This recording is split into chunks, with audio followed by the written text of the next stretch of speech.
Depression is the most disabling illness in the world. And we just really asked a simple question. With all this nutritional information, what nutrients matter for depression? We found there were 12 that had significant levels of scientific evidence that they could help prevent depression and help treat depression.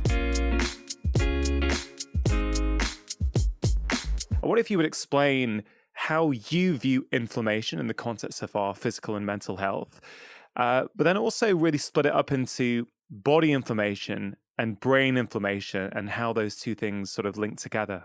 For sure. Inflammation is a very important system. It's what protects us. It's what keeps us safe. Inflammation is really at the root of our immune system and how our body recognizes threats and injuries and then eliminates them.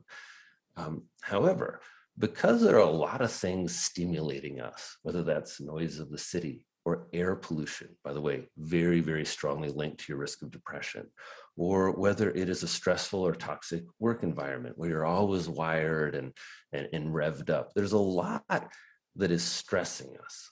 And because of that, it's a little bit like, I make the analogy sometimes, it's like if you went in to take a test in school and the fire alarm went off. And instead of leaving, they said, yes, this test is important. You guys sit there, take your test. And you're taking the test, and then the sprinklers come on, and it's messing up your work. And the proctor of the exam says, sorry, it's a tough exam. Having too much inflammation is a little like that. You can probably still finish the exam, but your alarms are preventing you from really living your best because they're going off inappropriately. Inflammation is very tightly linked to our food because the largest part of our kind of inflammatory or immune system is our gut. And so you think about food as really a set of signals and as a way to really fuel and nourish your immune and inflammatory system and also to regulate it. There's also this concept that a lot of people have heard about now called the microbiome, or the idea of the microbiome. The reason we're hearing about these two ideas is they're very linked. The microbiome is a set of organisms, primarily bacteria, that live in your gut and mostly in your colon. And they're at the center of really helping regulate a lot about our body, but including our inflammatory response. Yeah. I mean, super helpful to, I think, explain that to people.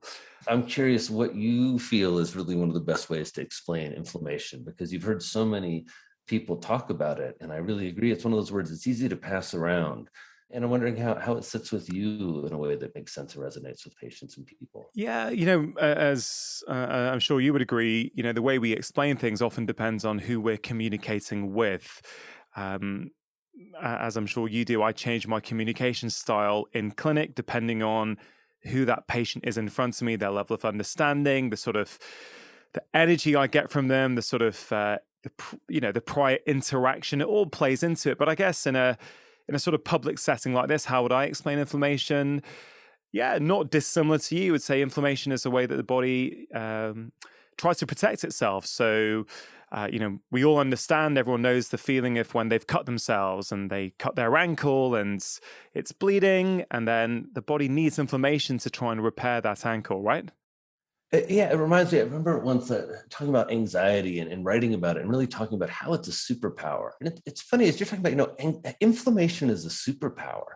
I mean, when you think that you can get cut or trip and sprain your ankle and the body, protects itself, then repairs itself while you're just, you're sitting on the couch, snacking.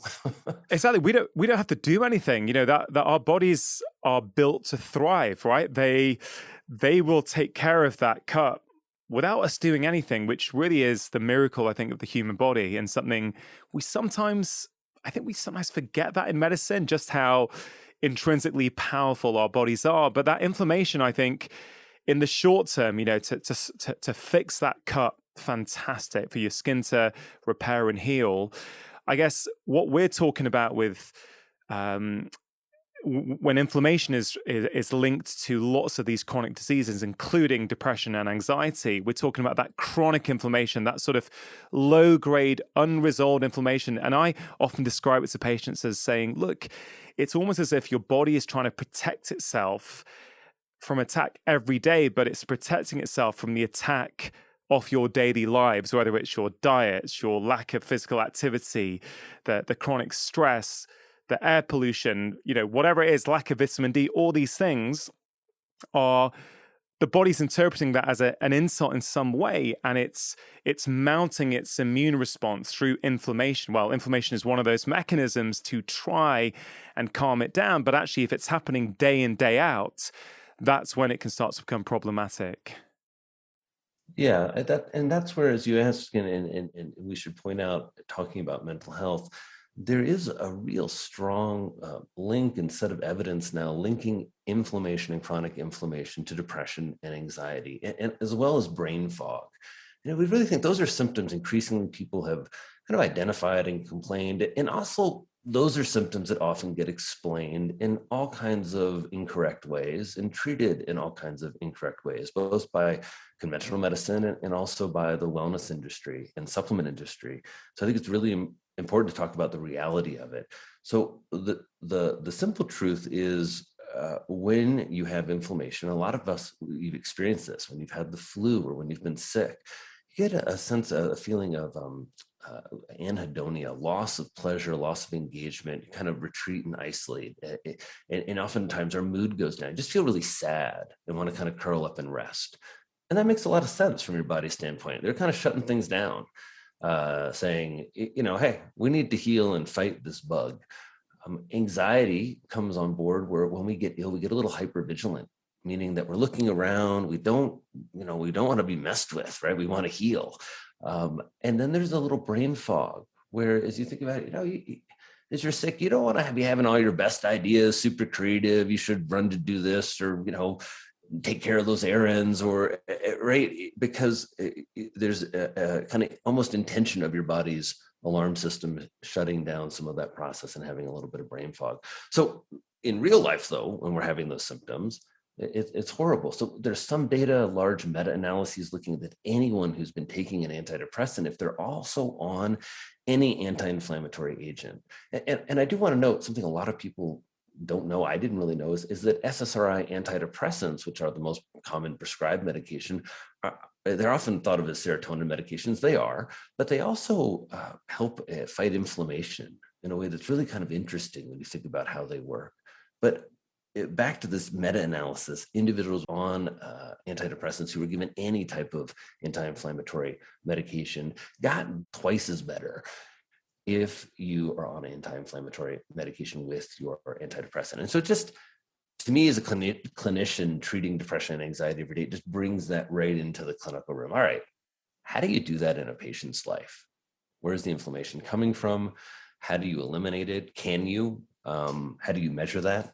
So yeah, that's, I think, how it relates. What I think is really interesting for many of us is this idea that what we do to our bodies can affect our brains.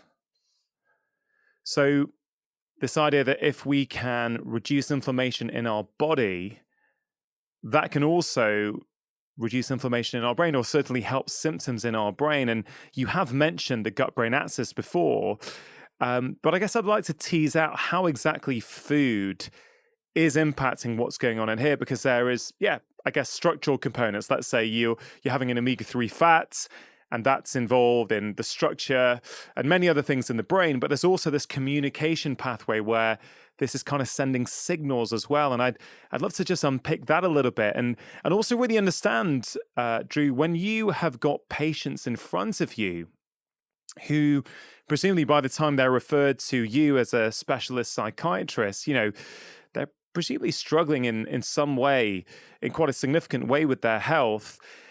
Isn't that, by the way, totally effed up about the mental health care system all over the developed world? Like, you talk to me when it's like, well, got serious, so you had to go see a psychiatrist. That is such BS that needs to change, because, everyone needs to see you once a year and be like, hey, and like, if they're not paying attention to their health, you say, hey, in some way, you should pay attention to your health. I'm going to take your blood. Hey, look, here's some stuff that's doing well. Here's some things you need to work on.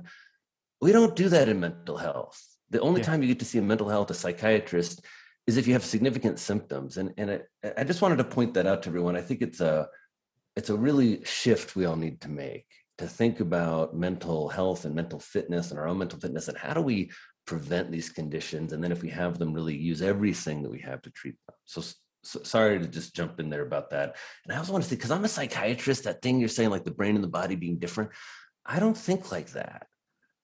I don't in any way separate my body from my brain. When we're talking about inflammation in the body, that's synonymous with me. Yeah, There is no inflammation in the body without inflammation in the brain. I get it. Me too. I don't really think like that. It's more about, I think a lot of people I've spoken to really do see the body like that, or they've been conditioned to see the body like that. And therefore, it's about trying to help people understand that actually, if your body's inflamed, your brain's inflamed. But what do you need to get certain buy-in with your patients? Like, do certain patients come in and you're trying to help them change their diet to help their mood, their happiness, their depression, their anxiety, whatever it is? Are some people skeptical? And if so, how do you overcome that? Well, I think everyone should be skeptical because it's mental health. And I think because it's a subjective field, so many people have ideas and opinions and experiences of it. And so the first thing that I do is I'm a general psychiatrist. I take a good psychiatric history and I treat the patients in front of me. I don't think about medications as really different than psychotherapy, as different than lifestyle. These are all really important tools to battle depression and anxiety. And I want to try and understand for each individual, how do those fit in? Some people come in and they're like, Zoloft worked for my brother. I need it. I want it now. Other people come in and that's an antidepressant, come in and they're really, they're against medications for whatever reasons. When it comes to food, I want to be curious what people think, what they've heard. I want to be clear about my intention that, I have my own set of values and biases about how food can work and can't work when it comes to mental health. And so the first thing I do is try and check in and assess where is someone around those ideas and where are they as an eater. And then in terms of buy-in, I try and have it be part of the ongoing conversation where I'm both showing some enthusiasm about how nutrition impacts mental health. I'm trying not to be annoying. I find that doctors in general are really awful about food. We're really fear-based, right? Oh, don't eat that because you're going to get a heart attack. Don't do this or whoa, and no salt. It's not loving or kind. And I've really done away with that. I think people who talk like that from a medical perspective really aren't doing any good for public health. I think fear mongering is just silliness. You can eat all kinds of different foods and have a reasonably healthy life. I really try and focus on the hopefulness of it. That if we think about depression and anxiety in modern terms, and Eat to Beat Depression and Anxiety, I have a big graphic here, the new science of depression and anxiety. Like, let's just stop thinking about this as, mental health is basically suicide and SSRIs. Let's really start thinking about mental health robustly.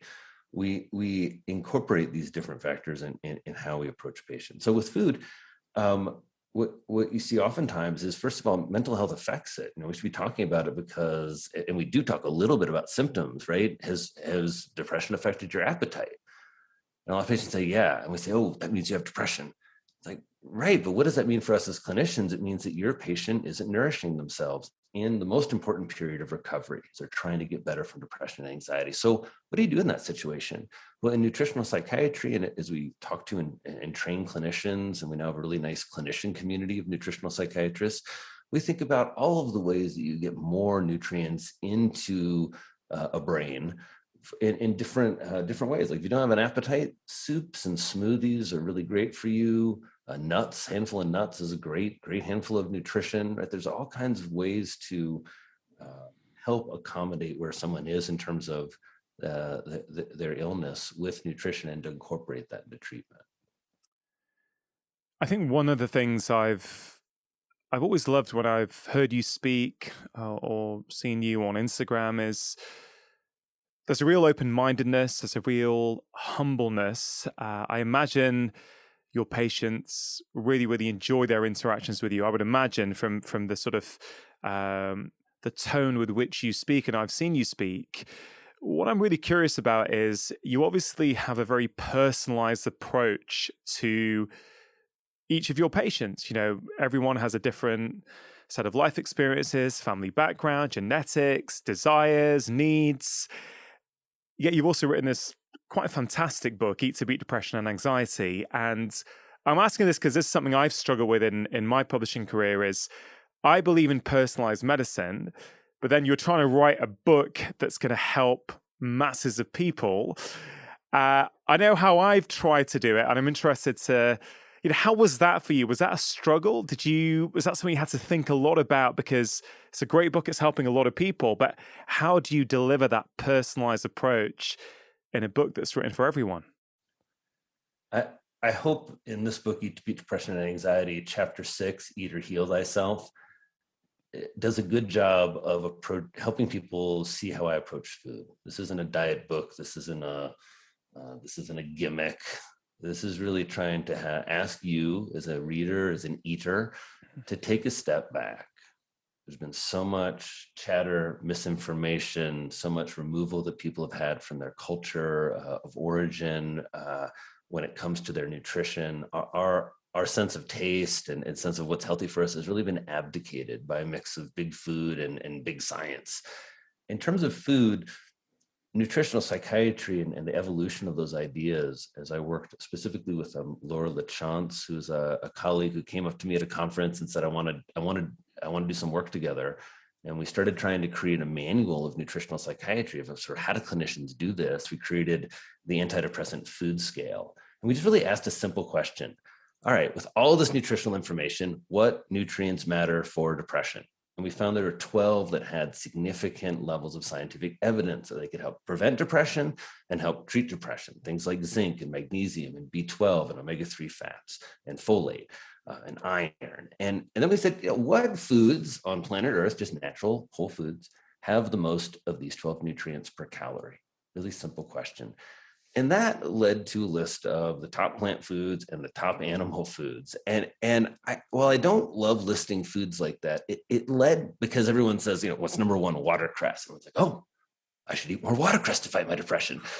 And what really led me to understand is these are called nutrient profiling systems, and the antidepressant food scale was the first nutrient profiling system that was ever created specifically for mental health.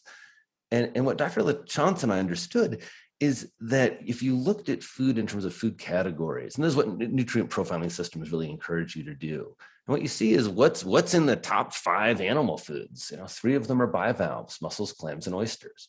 Why is that? Well, if we look at one of the most important nutrients for mental health, it's vitamin B12, the largest vitamin we eat. You'd think we'd all know that what is the top source of vitamin B12 in the natural world. And I certainly didn't. It's clams. I mean, who's called clam a superfood, right? It's like, who said like, oh, I'm going out tonight. I want to make sure I recover from my hangover. I'm getting a B12 injection. It's like, hell no, I'm having pasta vongole. My B12 levels up. I mean, it's so looking at, to get to your questions, how as an author do I personalize recommendations? I think one, in trying to let people know that my approach and goal of the book and the limitations of that. And then 2, to try and replicate as much as I can the way that I think about this information with what I feel, I hope you and I can bring to authorship, which is the experience of a clinician. Because of clinical experience, you and I have the privilege of hearing and sharing thousands of individuals and their families and their stories. And oftentimes, especially when it comes to mental health, and especially on social media, what's getting talked about and shared is an individual story. And there's real importance in that in terms of, today, if you have bipolar disorder or borderline character disorder or addiction or any substance use disorder, rather, you can put in a hashtag and see an advocate, see someone who's recovered. You can reach out to resources. I mean, it's really, you can direct message someone and be, chatting with a mental health advocate or even a clinician pretty quickly. So I think that's wonderful. And at the same time, though, what you're talking about is that when you see the aggregate of many, many stories, it does create, I think, a humility of understanding the importance of our commitment to patient autonomy, our commitment to health, and then the many ways that humans define that. It's really, I think sometimes early in my career, I sound a little almost anti-vegan, and I really shifted one as I was employing a number of vegans, but also as I began to really think about freedom and choice, and again, where I wanted to be in the conversation, which is helping people, no matter what they're deciding to eat, feed their mental health and take care of their mental health and prioritize that. And that should really be the top tier of our goal, because that's the best. That's why we separate the brain and the body, or people traditionally do. It's just the brain's the best part. That's all of it. That's the whole game, right? There's there's a lot of other organs you can replace. I always kind of joke sometimes to say, when you go to like the home improvement store, there's a lot of body parts you could buy, right? You can buy like your kidneys, like filters. You can buy like pumps, like your heart. It's like consciousness, hopes, dreams, generator, art. There's none of that anywhere except the human brain. So. Yeah, I think you've done a great job in the book, actually. I think one of the things I really liked, actually, is this focus on dietary patterns. I think you're a fan of the traditional dietary pattern rather than labeling it around a particular country necessarily. I mean, we can maybe expand on that, but also you do focus in on these 12 nutrients that can help us all build healthier, more vibrant brains. So, that I really like, the interplay between the specific nutrients, but also the dietary pattern. So I wonder whether we could spend a bit of time on what some of those nutrients are, and then sure. You can talk about how they fit into certain patterns. Yeah, I remember the dietary pattern, I think, is a really brilliant shift that researchers made. And you've had Felice Jacka on. She's really, one of the founders of this field. I mean, she's done some of the best research and led, I think, really our movement. Felice, Dr. Jacka, had actually the first real nutritional psychiatry paper ever published in the American Journal of Psychiatry, what we call the Green Journal, really kind of one of the top journals in mental health. And it was actually her PhD dissertation. I think a real inspiration for anybody out there who's in graduate school or thinking about a career. Dr. Jacka shifted careers, became an epidemiologist, got her PhD. Her dissertation gets published in the American Journal of Psychiatry, a paper based on it, which was a correlational study showing that dietary patterns, so it's not about just B12 or this or that, but a dietary pattern. So the pattern of all the foods you eat, a traditional dietary pattern. So those are, foods everybody's going to recognize. Where everyone's heard that phrase, foods like grandma ate, right? So potatoes, tomatoes, okra, salmon, beef, right? Stuff that is real food, compared to a modern or a Western dietary pattern. And a traditional dietary pattern was correlated with a significant decrease in depression and anxiety. So it's just a correlational study, but really fascinating. And I like this shift because it allows us to eat pizza and chocolate cake and have the occasional beer and not freak out, because we have a dietary pattern that's consisting as a foundation on really what are called nutrient dense foods. Again, those foods on the antidepressant food scale, like, leafy greens, you're always going to have a lot of nutrition, not a lot of calories. And that's what we look for in nutritional psychiatry. And then in terms of individual nutrients in the book, I really try and break it down with these illustrations, because one, I found it was a lot to keep in my own head. Like, what's the top source of vitamin B9? Like, and I just liked having a set of foods. And from that, your question earlier, how do you sum it up? I found that iterative process of writing with and working with my editorial team really helpful. Of like, look, we talk about the thinking and the power players, but if somebody's just getting started, what's the food they can pick up in the grocery store today? And that really inspired me to get very specific. And so in this book, we have a list of the power players, and the power players really represent each food category. So red peppers are on there because they're one of my son's favorites, but they're also really, really high in vitamin C. They're easy to add into any dish. I find they're easy to snack on. They're easy to dip in hummus. They're easy to throw in your frittata. They're easy to throw in right there, and they last forever in the fridge. So that's one of those foods that for me is power player. And in nutritional psychiatry and eating for mental health, there's some other usual suspects, wild salmon, but really, as a clinician, I find, all right, the real challenge is anchovies and sardines. Those were a challenge for me. I'm like an Indiana farm boy. As a clinician or as a parent or both?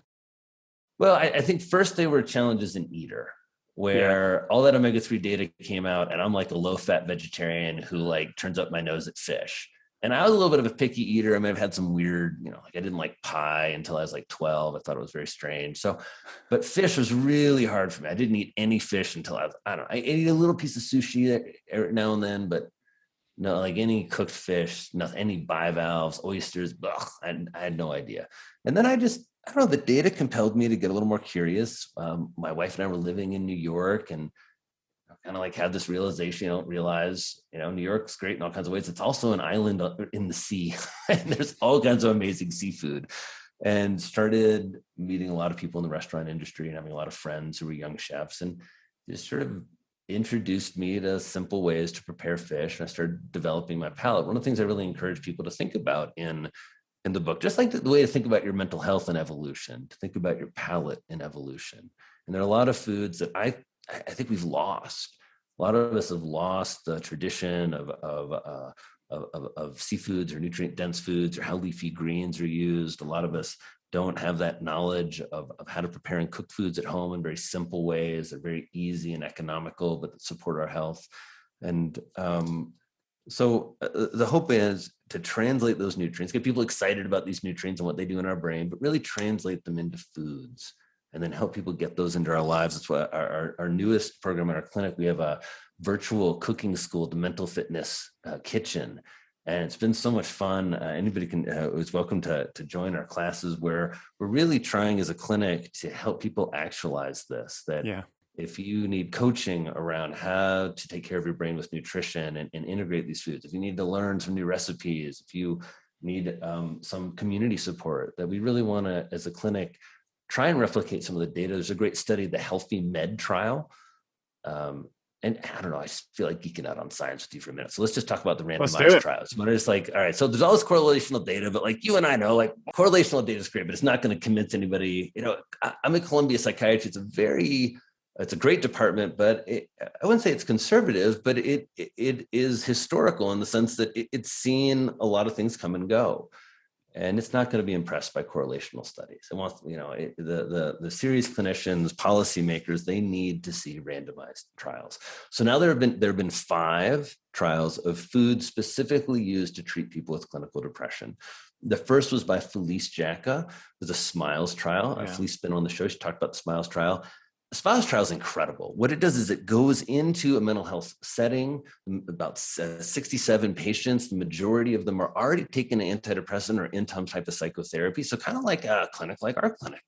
And they give people 7 individual therapy sessions around dietary change by a nutritionist. Over 12 weeks, what they see is a third of individuals go into full remission from their depression. If this were a medication, it would be a multi-billion-dollar blockbuster drug. It's all we would be hearing about.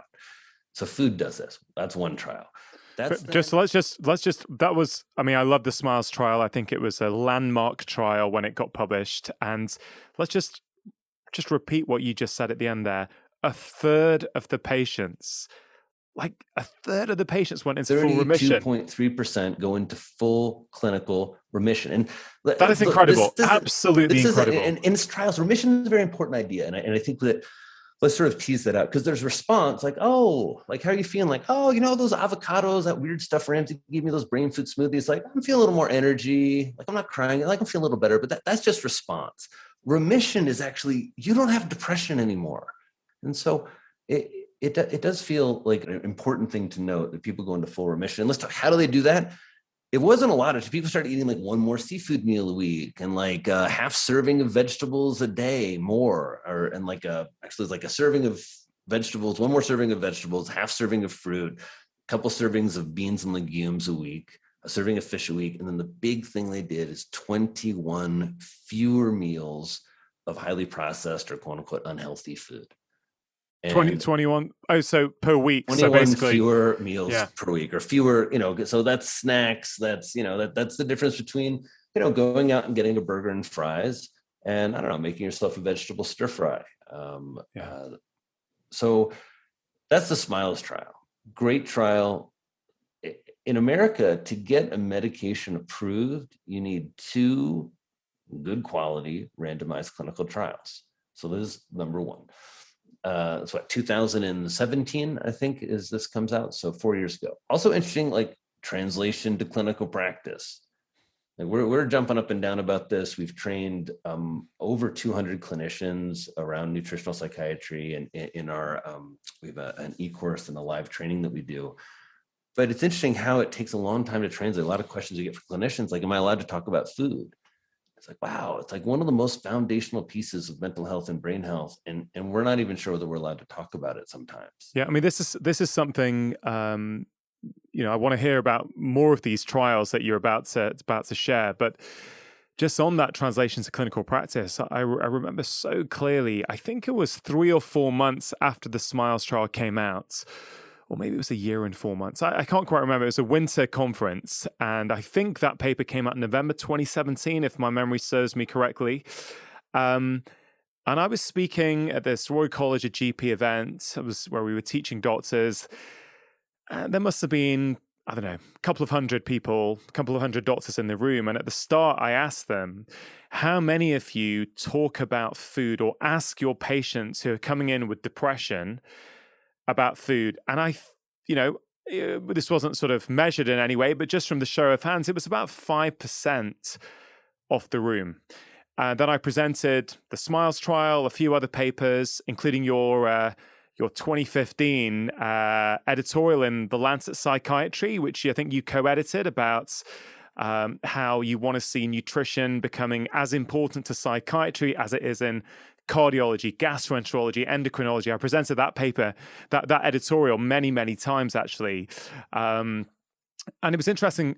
Maybe 25 minutes I spent on this, and then I asked them, how many of you are now going to start having a conversation about food with your patients who are struggling with depression?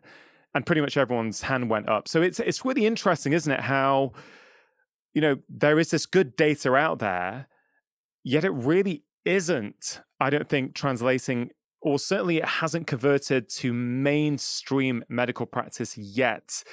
Well, it's really hard because It we is hard. frame mainstream medicine as we take care of disease, and we have a community standard of how to do that. And if you're going to deviate from that community standard, you're putting yourself in some medical legal risk. If I have bad outcomes, someone comes to me and there's a bad outcome, and they say, well, how is he treating you? So, oh, he prescribed the Mediterranean diet. And we were like talking a lot. That's not complete robust treatment, maybe in some people's eyes, or evidence-based enough.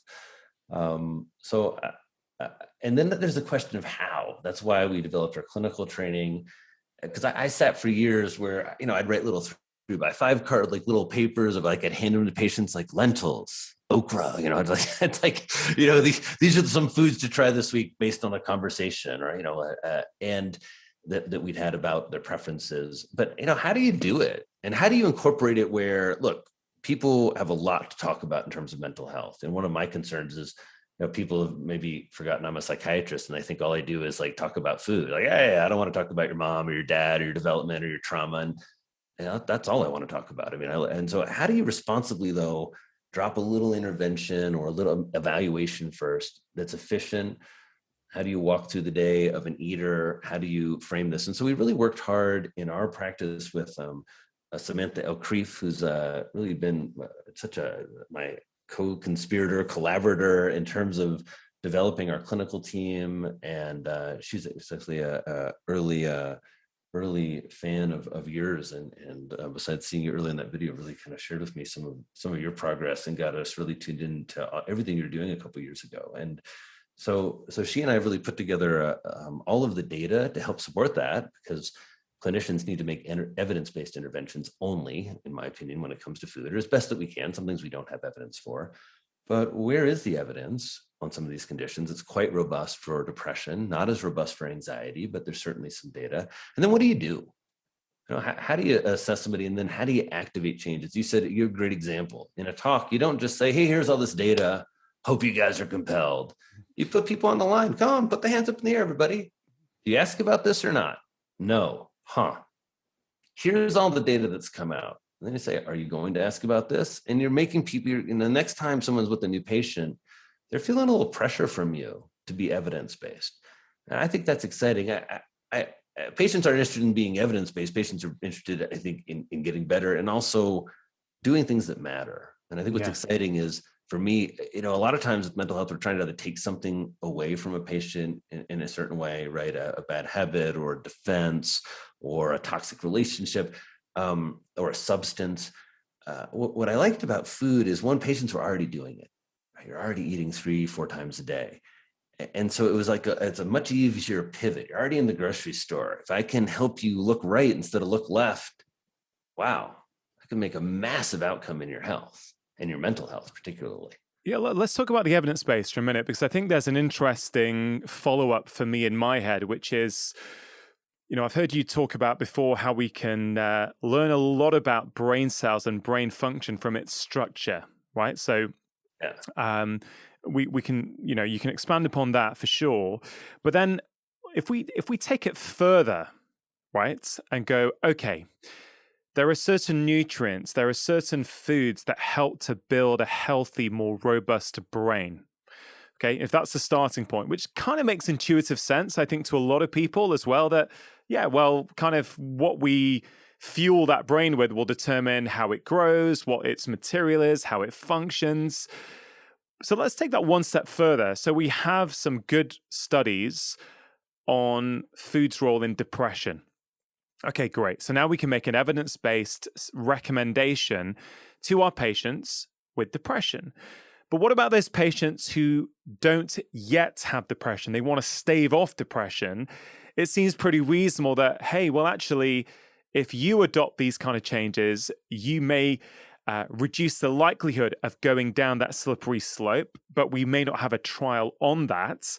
We have a trial on that. No, we have a trial on that. Trial on it. Okay, well, you can tell me about the trial, but just to finish off that thought, it's basically, well, what about other brain conditions then? So you must see patients with bipolar and, all kinds of different psychiatric conditions. And I don't know if we have trials on those specific conditions yet, but would it not stand to reason that, well, look, there's no harm really improving your diet, and improving our diet's going to help our brain function better. You see what I'm getting at? It's kind of like evidence is important, but we also need a bit of common sense as well at how we expand that to other things. Yeah, and I think exactly. And also it's how do we, in medicine, we get specific for conditions. And so there's that kind of universality about some nutrients, foods, concepts around eating that are good for brain health. And that's always going to be good for mental health. I mean, let's go back to some of those studies. You started off with the SMILES trial. Trial. Healthy Med then comes out. Healthy Med, I love it. It really is what we try to replicate with our mental fitness kitchen cooking class. So the Healthy Med trial took individuals with depression. If you look in detail at this study, there's a couple things that are important. The first, oftentimes people think, oh, like food is for like mild depression. So this study, 86.3% of the people in the trial have severe or extremely severe clinical depression. So this isn't mild depression. They get a little tiny dose of fish oil, not really enough in any way to make a difference with depression. The data on fish oil and depression is mixed, but it's a much higher dose. They get a couple 100 milligrams of fish oil, and they get a Mediterranean-style cooking class. What they see over 3 months and then at 6 months is a significant reduction in depression and anxiety scores that stay low. They drop quickly and they stay low. And individuals are no longer severely depressed.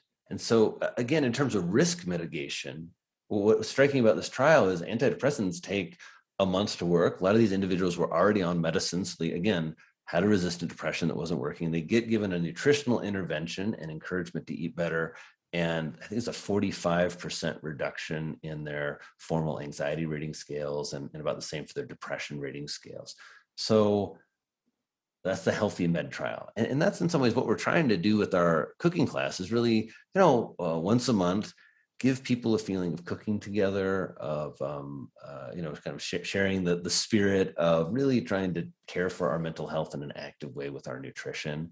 And then the joyfulness, a big part that Samantha brought to our practice and brings to our clinical work and our clinic, and you see her influence in the book, is really around an idea of joyfulness. As we sat in the food space maybe 5 years ago, started working together and saw all the, I don't know, we're both very peaceful, I think, kind of people. And we just saw this, there's a tone in the debate around food that we really wanted to try and transcend with a sense of joyfulness that we felt around eating and nutrition, and being really in a sense of engagement and in a sense of a conscientiousness about our nutrition and the impact it has on our health and our mental health. You mentioned there was another trial which is showing that changing the food that we eat or certain dietary patterns can help reduce the likelihood of developing depression in the future. That sounded interesting. Yeah, you're not. That's so the. I think the best trial in that is back to a prospective correlational trial, which was an epidemiological study of 10,000. I think it's like 930 some odd university students in Spain. And what that study showed is that if you look at them at the beginning of college, and you look at how Mediterranean their diet is, so it's a 9-point Mediterranean dietary pattern scale. If you look at people in the top half of that, so they're eating a fairly Mediterranean diet in their freshman year, and follow them over 4.5 years, kind of checking in about who gets depressed and then and what they're eating, they found that there was between a 30 to 52% reduction in the risk of getting clinical depression. And they ran this as a really interesting study. They did a number of different models. For example, they looked at anybody who got an antidepressant in the first 2 years of the trial and just took them out of the data set to really try and see, we're really looking for people over the span of their college career eating a poor dietary pattern versus a Mediterranean dietary pattern. The trial that I was thinking about in terms of prevention, it's because I think a lot about college depression. I treat a lot of college students, really love working with young adults. It's such a challenging time. I think for me, it was a challenging time with my mood. Such an exciting time of life for people too. And depression is so crippling for individuals during the late teen and early 20s. There's a trial in Australia. It was really fascinating. Heather Francis led the team. They looked at college freshmen that had poor eating habits and had depression. And they did a very simple intervention. This is, I sort of joke with clinicians, like if this can work, boy, we've got to be able to be effective. This was just a 13-minute video and then a 5-minute phone call a week later. And then a second week, 1 week later, so 2 weeks after the video, another 5-minute phone call. And the 5-minute phone was like, hey, Rangan, how are you? Like, you eating some veggies, man? How's dorm life? Like, you using the turmeric? How about the nuts? And so they gave people a little box of nuts, nut butter, olive oil, and then cinnamon and turmeric. So they send these into the college dorm, and with like a lot of encouragement in the video, like you can improve your mental health with food, eat more vegetables, eat more plants. The cinnamon and turmeric, there's a little bit of data about those being good for brain health and brain growth. What they found is that just with that minimal intervention, individuals significantly shifted their diets. There was a significant reduction in anxiety, depression, and stress rating scales at 3 months and at 6 months. There's like 21 minutes and there are 23 minutes and there's no actual face-to-face human intervention. So very, very, cost-effective intervention in terms of potentially preventing college depression. So that's the trial I think that probably relates most to depression. Those two, the Sun Navarro and then Heather Francis's trial in Australia. Yeah, I mean, we'll get hold of those and put them in the show notes for anyone who wants to sort of read those further. There's a concept in the book I really liked, which was you like to help your patients put their brains in grow mode. And I thought that was a really interesting way of thinking about it. So what is grow mode and how do you help your patients get into that state? I encourage my patients and really everybody with the brain to think beyond serotonin, our beloved serotonin, a wonderful, wonderful neurotransmitter. But it feels like the conversation about depression gets reduced, like that's the brain molecule that's involved with mental health, that one, and maybe dopamine. And I think that really above all of these players is BDNF. And BDNF is a neurohormone. Rangan, you brought up connection earlier. And it's really for me, a driving core principle of my own personal life, of how I think about my mental health and my happiness and in my family's happiness. And but also how I think about my patients when I value them. It's the kind of tentacles of your life reach out. Like, where do they go and what are the qualities of those connections? And as a psychiatrist, I love this notion also that like that's exactly what our brain cells do. When you're learning, your brain cells are reaching out and, like making new connections. that's what memory is. That's where our memories like live in these connections between our neurons. It's really Wow. just fascinating to think about. The brain is this, not what even I learned in medical school 20 years ago. I'm sure you learn the same thing, right? Hey, you get like 90 billion brain cells. Like, don't mess with them, bro. Like, don't mess up. Don't do bad things because you don't get any more.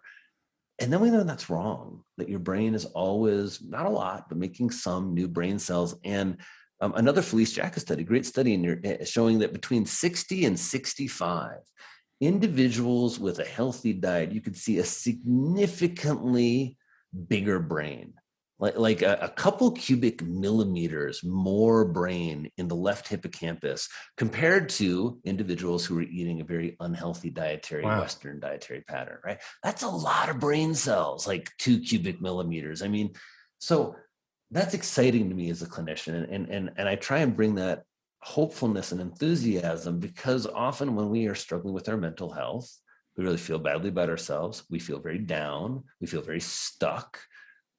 So the idea that, this brain that I'm lugging around that's not really serving me so well right now in this moment, I have the power to change that.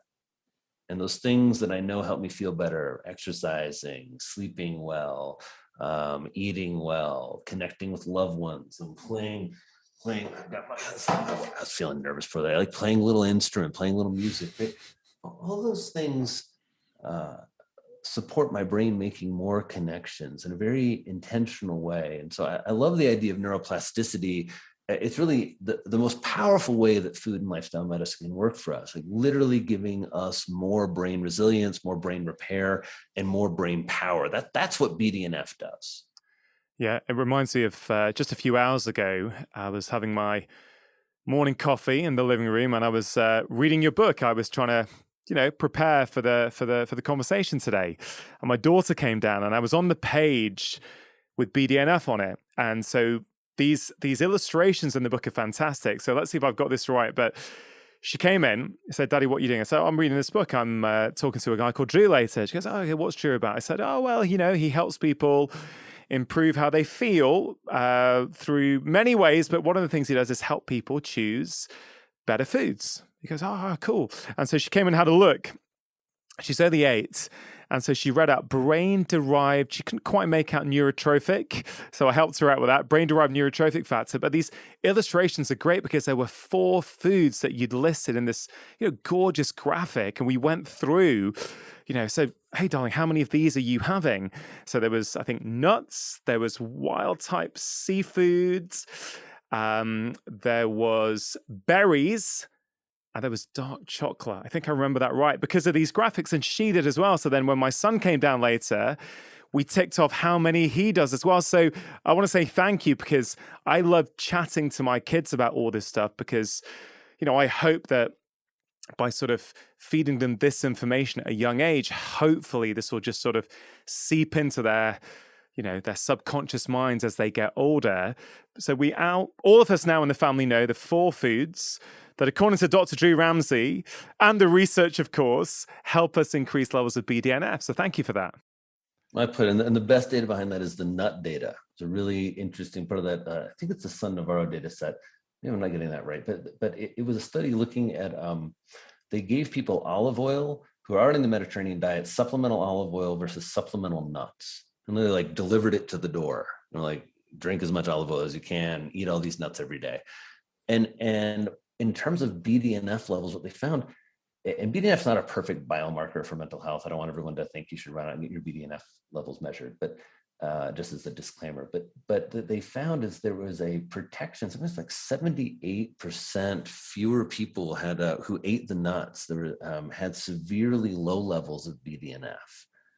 And so there's something there, and that's really one of the only studies that's shown a real specific correlation. It's one of the reasons, again, when I hear patients are snacking and they're hungry in the afternoon, or they're a little noshy and they need something, a quick handful of nuts, or I'll mix like some, nuts and dark chocolate chips, and you've got a nice mix to keep you going that probably is good for your brain health. What is your view on things like supplements and probiotics? Certainly, there are some supplements I think are important, like vitamin D. Is the data great around vitamin D and depression? No, it's horrible. There's no good data that vitamin D prevents winter depression. Do I still think giving a little vitamin D in winter is helpful for my patients? I do.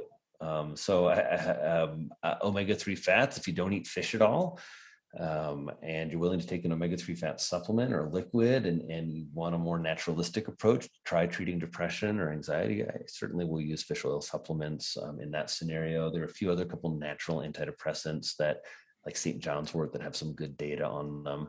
So at the same time, what I often see is that people are using supplements to avoid mental health treatment, or to kind of supplement or augment mental health treatment or replace it. And that always concerns me, because it means you're working on your mental health alone. And I think it's always best to work on our mental health in partnership, whether that's with somebody you love, or a friend, or a counselor, or a therapist, or a psychiatrist. But because a lot of times I find people are taking things without effect. And that's medications, right? They've been on this or that medication forever, and they've still been chronically depressed, or they've been taking the supplement forever and they're still not feeling well. In terms of the gut, I think probiotics are a good example. There's very little data that there's a specific intervention in terms of probiotics that help with mental health.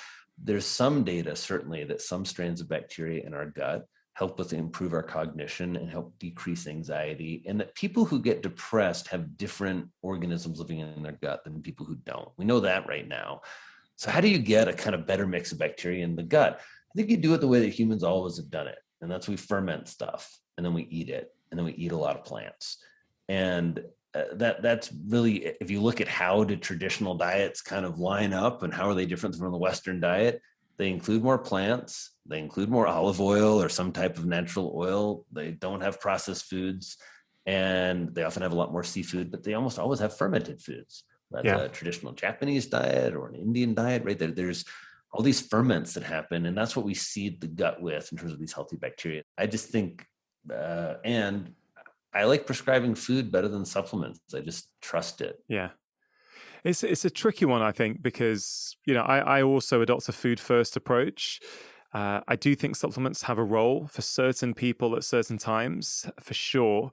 And then, again, just sharing what I've found with certain patients, I've got some patients with anxiety that come to mind who will tell me that there's a particular liquid probiotic that they take, that when they're taking it, they really feel that their symptoms completely change, that they don't feel anxious anymore. And then when they stop, they come back. And, that is not a clinical trial. But on that one-on-one individual basis, it makes you think. So, well, we know there's a gut-brain axis. We know certain trials have shown that different compositions of gut bacteria impact what is going on in the brain. And then, so I just think, well, could it be that in some of these trials, we've got people with vastly different microbiomes? And so, I think you just say it accurately. In our clinical trials, we've never paid attention to the microbiome or inflammatory markers. So we're hoping that randomization works to really just separate out and make the populations equal. But it is kind of a curious thing. And I think increasingly we're seeing in the data, right? Here's a trial, and one of the other things we looked at, there's a great trial in bipolar disorder, and it's a probiotic trial. So it was a trial at Johns Hopkins. They looked at 80 individuals who were admitted for mania. So they have bipolar 1 disorder. They've been hospitalized. They get treatment as usual, usually lithium, Depakote, or an atypical antipsychotic, so their medication. And then half of them got a placebo, half of them got a probiotic. They measured something called an inflammatory index. This is not used a lot, but it's looking at how sort of the amount of I think it was antibodies to certain things, certain viruses that kind of give a sense of how much inflammation somebody has. What they found is individuals who had a high inflammatory index who got the probiotic, there's a 90% reduction in the rehospitalization rate over 6 months compared to the placebo. We don't see effects that big usually in medicine. So, the idea there is that part of a manic episode potentially is related to a kind of inflammatory dysregulation or storm somehow that is somewhat regulated or influenced by the microbiome. So that's really exciting research. And I think in terms of your patient, what I get excited about in those stories is, regardless of kind of the evidence, what you have there is somebody who's noticing something really empowering, something really good for patients with mental health concerns. There's this symptom I have, and I got this tool that works. Boy, I love supporting that. And I love trying to also then extend that. Wow. So what else can we do to improve your microbiome? So you got the probiotic, right? Which I'm sure you did, which you started thinking about, are there prebiotic foods, right? Are there things that are hurting your microbiome? Is eating for better mental health expensive, or does everyone have access to it? No, I think if you start eating for mental health, you're going to save money. And according to the research, that's true. The SMILES study, individuals saved, I think it was $140 a month. It's around $1,000 a year, if I remember correctly, was estimated in terms of their savings as they began to eat a more Mediterranean style diet. The key to eating for better brain health, again, is to really take a step back and think about the myths that exist around food, that it's complicated, that it takes a lot of time, that it's way too expensive. One of the power players on the book is red beans. You can buy those dried, soak them. I mean, you get $2-3 a pound in the UK, a couple pounds, I would guess, for a kilogram. So, there's certainly cost is a factor. We have a resource coming out on our website, for Brain Food on a Budget, where we break down all of some of the best foods. And then I think it's that challenge.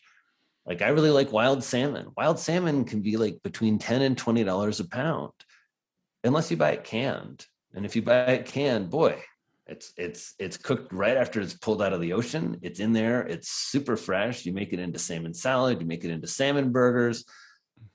Great value. That wasn't something that I ever really did until I got into this work. Or a can of sardines or anchovies. So, and then I always think, look, of the things we have to spend money on, I want to invest in my brain health, and I want to invest in my family's brain health to the best of my ability. And I think working on that, not with like extreme and harsh constraints and lots of guilt and shame, not any of that, but working on that with a sense of, again, joyfulness. Yeah. How can I engage my family in a loving way with food? How can we cook together? How can I, based on maybe a limited palate of one of my family members, still get a lot of brain nutrition in there? And to really, I'm a parent. I know sometimes food is a burden, and you're like, oh my gosh, I can't cook another meal and do another dish. But I try to get back to that reset as much as possible. Yeah. We should cover the environment at some point in this conversation, because I know that all this talk of fish, for a lot of people, they get very upset because they're very keen to try and help the environment, the climate, and they don't like people promoting fish, or I feel we should at least have that conversation.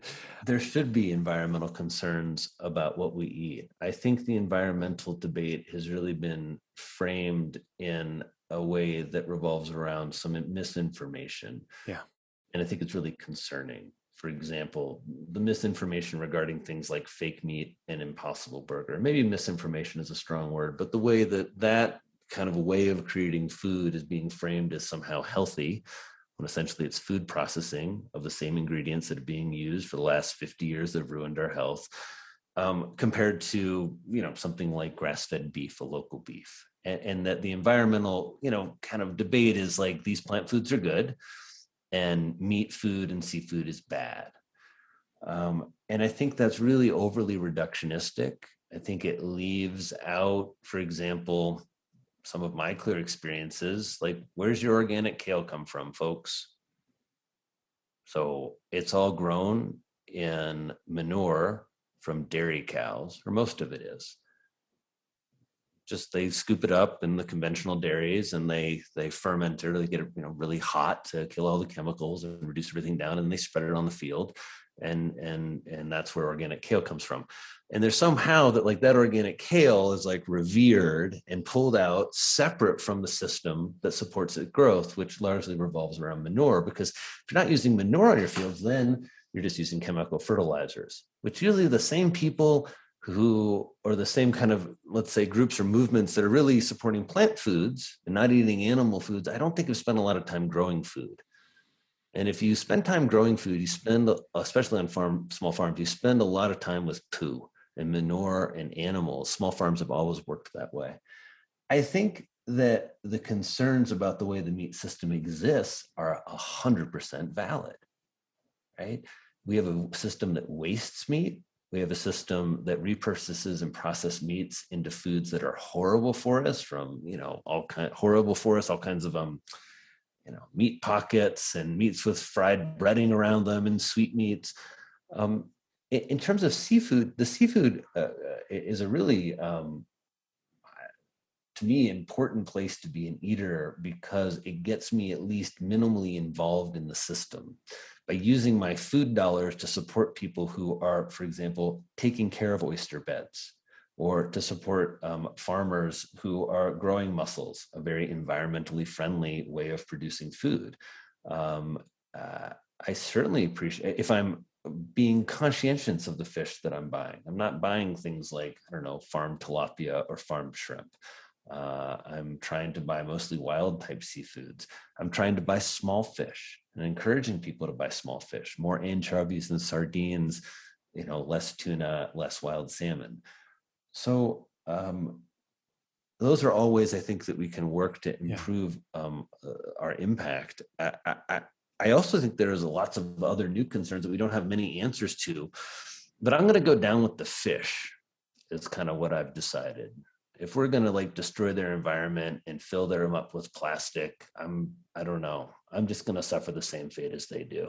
maybe that's strange, but I certainly think there's also things like, I don't eat fish from lakes or fish from rivers because those are all polluted. But again, we know about that because people were eating those foods. And then because of that, and because of our interest in nutrition, there's a lot of cleanup efforts that have come in terms of how do we reduce the environmental impact on our water supply. I think overfishing is a huge concern. I think slavery in the fish industry is a huge concern. I don't want to minimize these concerns. But for me, personally, as an eater, and then I guess for me as a nutritional psychiatrist looking at the data, and then also somebody interested in brain health and brain development, there's a great book on human brain evolution by Brett Stetka. And he talks about and writes about the science of how our human brains evolved and the importance of small fish and shellfish. So I think I also eat those foods in some ways out of respect of our history and genetic history and evolutionary history, as I've understood it through experts like Brett, and to really do my best to be responsible in those seafood choices. I don't think that's in any way a complete answer, but it's where I am now, which is trying to eat 3 to 4 seafood meals a week. For me, that consists of a mix of anchovies and sardines, usually on gnocchi or over a pasta or on a Caesar salad. Usually like a oven roasted wild salmon fillet, probably trying to get maybe 6 ounces or so into every family member at least once a week. And then trying to eat mussels or other bivalves, particularly ones that are farmed in the US. There's some concern about increased microplastics in the stomachs of bivalves, particularly in the report I saw coming out of China. What is bivalve? Could you just explain that for people? I didn't know that term till I read your book. Bivalves are mussels, clams, and oysters, and so they're a grouping in the seafood family, mollusks, and they're filter feeders. And so, if understandably people have concerns, are they filtering out all the plastics and the toxins? And it depends the water that they're grown in. The truth is that that these foods that are very good for us bioconcentrate nutrients. And so by doing that, if you grow food in a toxic environment, it's going to bio and concentrate some of those toxins. And that data is really getting misused to then vilify these foods, as opposed to focusing on, all right, how can we all stay clear on this is a really important food supply. 70% of the planet's an ocean. Right? You don't have to do anything. I mean, think about it, especially when people are like, oh, no fish, eat more plants. It's like, have you grown some plants? Because I have. You know how freaking hard that is You know how much diesel fuel it takes. First you got to level that field, right? Then you disc. Then depends on what you're planting. You're either seed drilling, or you're planting seedlings by hand, right? Then you're weed, or you're spraying. Then you're fertilizing either with manure or top dressing, right? Then you're tending to the plants. Then you're harvesting. Then you're processing that food. Then you're driving to market, right? This is so energy intensive. And just compare that with, it certainly takes a lot of energy, but catching anchovies, Yeah. right? You don't have to plant it. You don't have to tend to it. You just catch it. So, I think that the sea makes a lot of sense to me. And there's also more than fish that comes out of here, out of there. There's seaweed, which I think is a really interesting and important human food. Yeah. What you're speaking to is that lack of connection, that lack of connection to the food supply. And you're someone who has literally spent a lot of time growing food. So you understand what it takes to grow different types of food. Whereas I think many of us are trying to enter the environmental debate from a theoretical position, from sitting on the fence, looking down, going, oh, this is what we need to do. Whereas I guess it's probably the farmers who know best how we can actually, improve the food supply in a much more environmentally friendly way. Well, I mean, the reason I don't like to trash talk about food in that way is that farmers are the number one group after physicians in terms of suicide risk. And that in India and America, there has been thousands of farmers who've died by suicide in the last 2 to 3 years. And so there's a way that as we trash talk, and I would agree in a kind of, polite and educated, but often, minimally informed way, it's easy because it's confusing and there aren't clear answers to take strong positions. And that's where I've really worked hard to get into more of a stance. I have a show on male mental health with my friend, psychiatrist Greg Scott Brown. And Greg and I talk a lot about this idea of curiosity before judgment. I really want to be curious and not make a judgment of things, and realize that some of this stuff is too big for me to have a full comprehensive understanding of. And I'm going to do the best that I can given my limitations and the possibilities in front of me.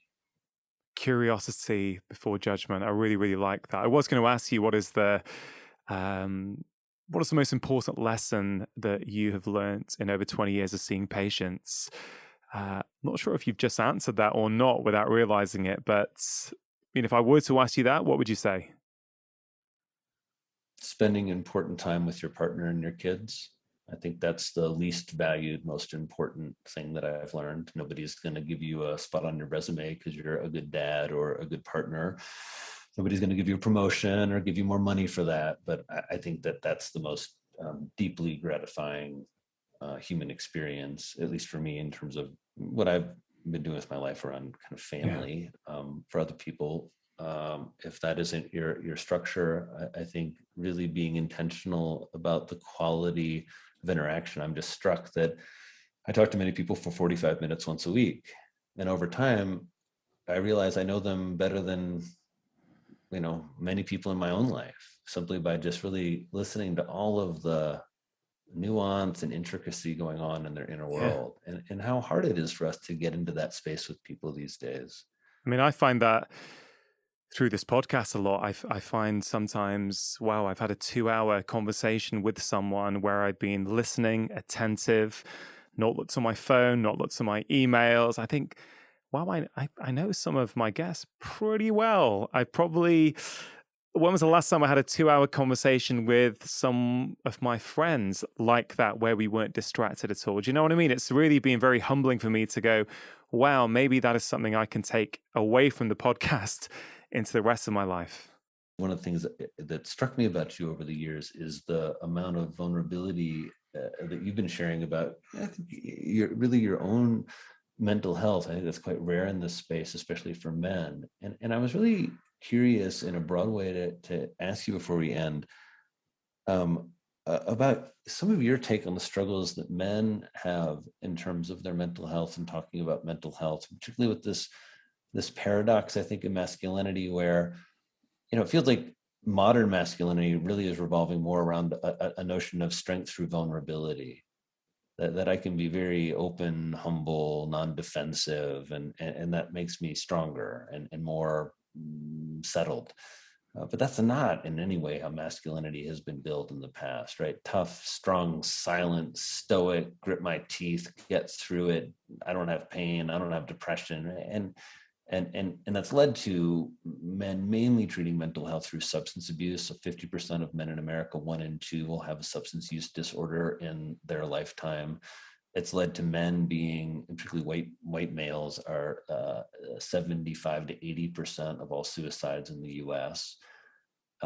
It's something I've been trying to wrap my head around, both honoring the importance that we're at a certain moment in kind of the patriarchy and reckoning with masculinity, but also for those of us who are men right now, how do we think about mental health and improving our own mental health and ideas around male mental health?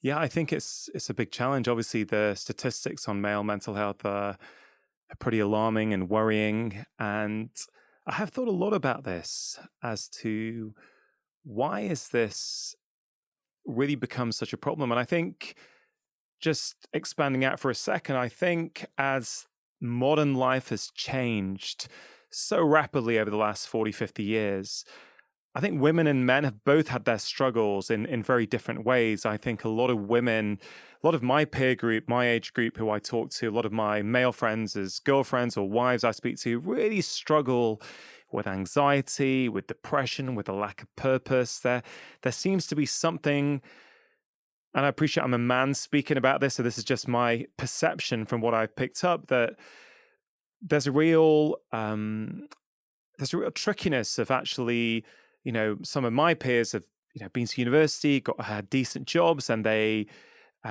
decide to start a family.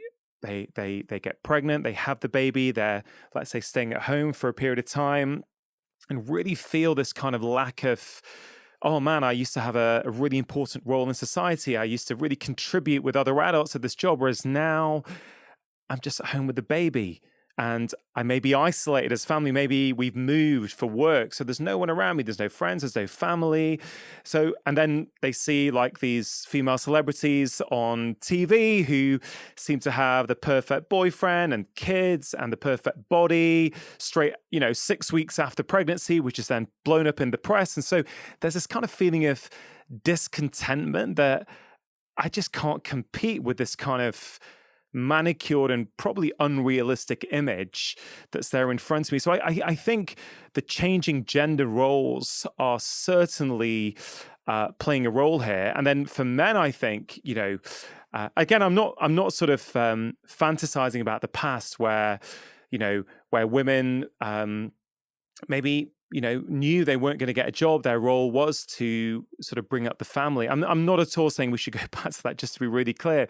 But I think for a lot of men struggle with this idea that, they kind of were brought up with this idea that the man should be the breadwinner. I think it's just trying to understand where we fit into this new way of living. And I think depending on how we were brought up, depending on what we saw in our parents, that often conditions us to what we think the world should be like or what our expectation is. I think that plays a role. I'll tell you one thing, Drew.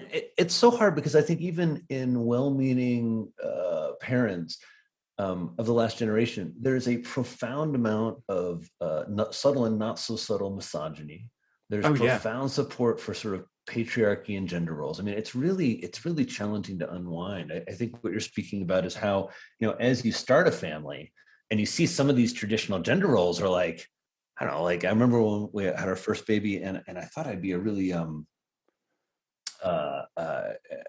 like right dialed into parenthood. And there was this way that I didn't quite know what my role was, like I wasn't a breast. And when like really there was a lot of crying, like I could do so much, but like I wasn't gonna really, I'm not mom. And I kind of came up with this phrase early. I joked with friends that say, daddies aren't mommies.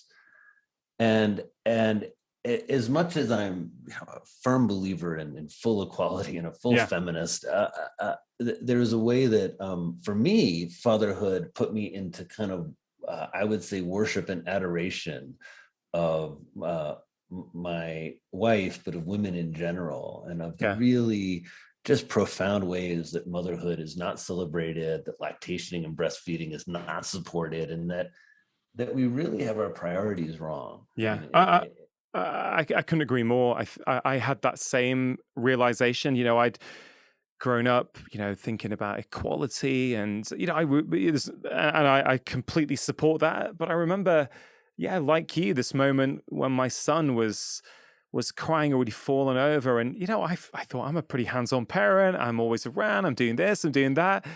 He didn't want me. He wanted his mom.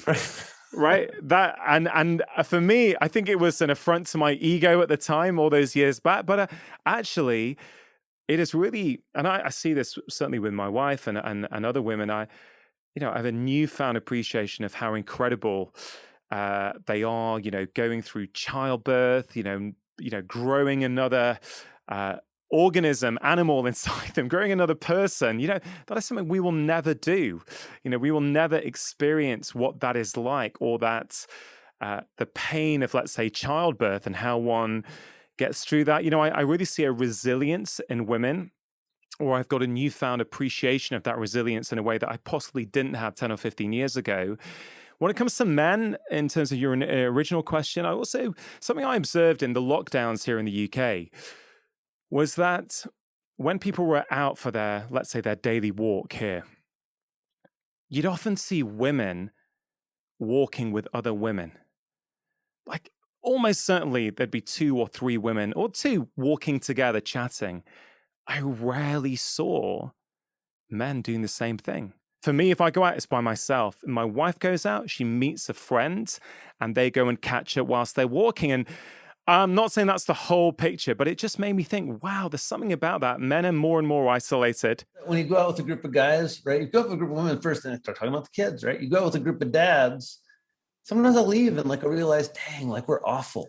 Nobody said hey, how are the kids? How, sometimes, but oftentimes, it just kind of has woken me up to, again, just kind of biases and values that I wanted to check and make. When I noticed that after dinner, I made sure the next time I made sure I asked everybody about the kids, and got that conversation going. But I think men and women, there's also, we can support equality, but also recognize that we can be different in some ways as well, and we don't have to nullify that part of ourselves. I think that is, again, it's like everything we've been talking about. There's nuance to everything. It doesn't have to be. The uncomfortable part for a lot of men is also really being very, very clear and committed to the notion that there's lots that women are better at. Yeah. Because I think part of really being seen and perceived as the dominant gender for so long is that's really threatening, the idea that women are actually much better at a variety of things than men. And I don't mean to be so sort of gendered in this, because that conversation has really opened up over the past 4 or 5 years. But I do think that part of what we're speaking about is where mental health for men is challenging. And I think because our role is really in transition, and one of in the sense of, just simple things for younger men, like what makes a good man today? How do you date today? How do you show respect? What is masculinity? And especially if you're from a more, let's say, traditional culture where it's not as easy as maybe it is, I don't know, for me to kind of define modern masculinity here in America, because we're constantly evolving and we're new, as opposed to no, what a man is in your culture is really defined very differently and in a much more probably nuanced and historical way. Well, Drew, I'd love to go deep on that. And maybe next time we get together for a conversation, either at your farm or next time you're in the UK, we'll definitely follow up there. Just to sort of close off this conversation, you are a pioneer in this area about food and mental health. You've been practicing this way. You've been researching this for many, many years. I think you've done a great job at putting it all together in your latest book, Eat to Beat Depression and Anxiety, which is going to be super helpful for people. Just to close off this conversation, the podcast is called Feel Better, Live More. When we feel better in ourselves, we get more out of life. And, I wonder if you have any closing words, any closing thoughts, about things that people can think about introducing into their lives right now, no matter where they fall on that mental health spectrum, that's going to help them get more out of life. Well, I would think first is validating the importance of self-care, and that self-care isn't selfish, that self-care is foundational, and be clear and rigorous and kind and loving in your care of yourself, starting with the words that you use and the time that you give yourself, to the types of nourishment and the foods that we've talked about in this episode that fuel the brain and can fuel and improve mental health based on the most recent research. I also hope people feel inspired to do something. That mental health is an active process. Increasingly in our clinic, we talk about the concept of mental fitness, that we're really working on improving our capacity for emotional connection, our capacity for love, our capacity for creativity, that we're really in our daily lives and rituals and habits, we're trying to promote a set of lifestyle choices that, to the best of science ability to tell us what's good for our brain, is really supporting us and supporting our mental health. And there are lots of ways to do that, I hope, is the other good news you hear, and lots of science supporting the notion that your brain and your mental health evolve over time. And that the more that you learn about the self, the more that you experiment a bit with things like food and improving sleep and improving your movement. Feel better, live more is a mental health concept. Feel better is really saying, when we feel in the upper echelon of our mental health, the world and life is amazing. We are filled with love and creativity and spontaneity and connection, and we live more. And when we're missing those elements, and we've all been in states probably where we've had more of that and states where we've had less of that, the world can look like a very, very dark and isolated and unfriendly, environmentally, increasingly distressed place.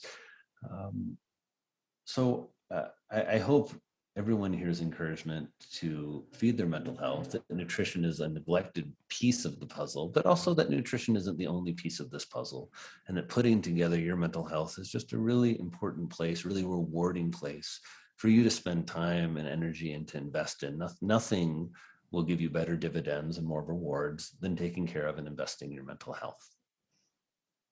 Yeah, I love it, Drew. Thanks so much for making time. Really, really enjoyed our conversation together. Thanks, man. Appreciate it. Take care. If you enjoyed that conversation, I think you are going to love the one I had with the incredible immunologist, Jenna Machoki, all about the immune system. It's right there, so give it a click and let me know what you think.